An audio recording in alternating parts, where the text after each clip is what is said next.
depends on a couple of different factors: their age, their gender, the genre of video they're making, the device you're watching on, country, and whether the viewer has YouTube Premium or an ad blocker.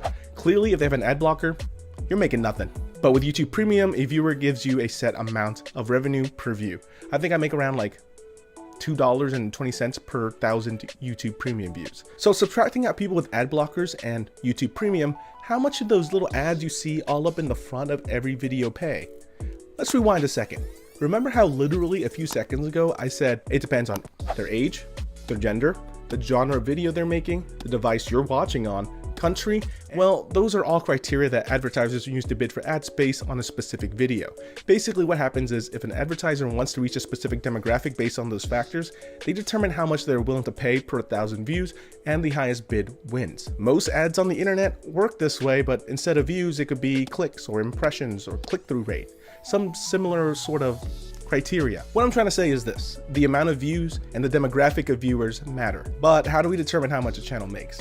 The same way we did last time, looking at how well a channel does by CPM. This can be across videos, this can be across the entire channel themselves.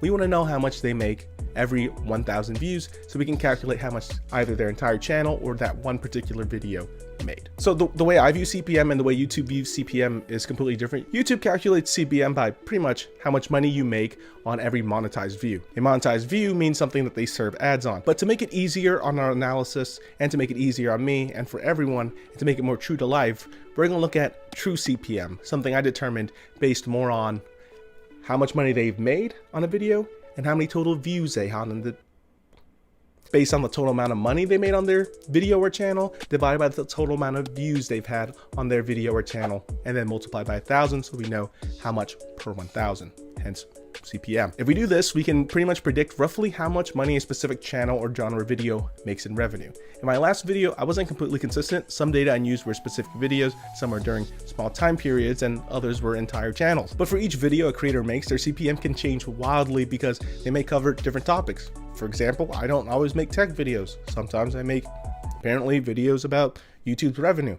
So it can get pretty unpredictable. So now let's take a look at how well the best video on my channel did, as well as some other creators' earnings, just to compare across topics. The results across my videos actually really surprised me. Now let's take a quick look.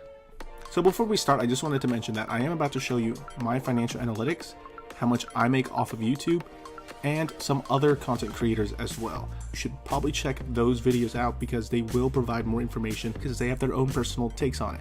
So just because you see my video doesn't mean you can't check these other people out. And I really recommend you do so because it would help them out as well.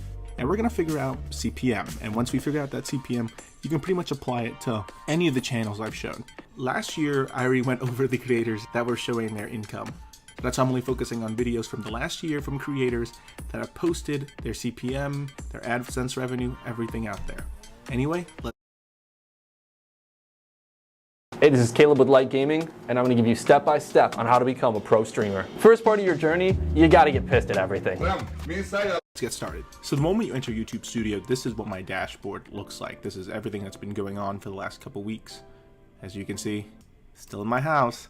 I feel like people focus a little too much on this number right here. That's not the only number you should be concerned about. And plus, this is within the last 28 days. I want to focus more on, like I said, CPM. So let's go over to the video that is our culprit. So in here, as you can see, its growth was very gradual. At first, there was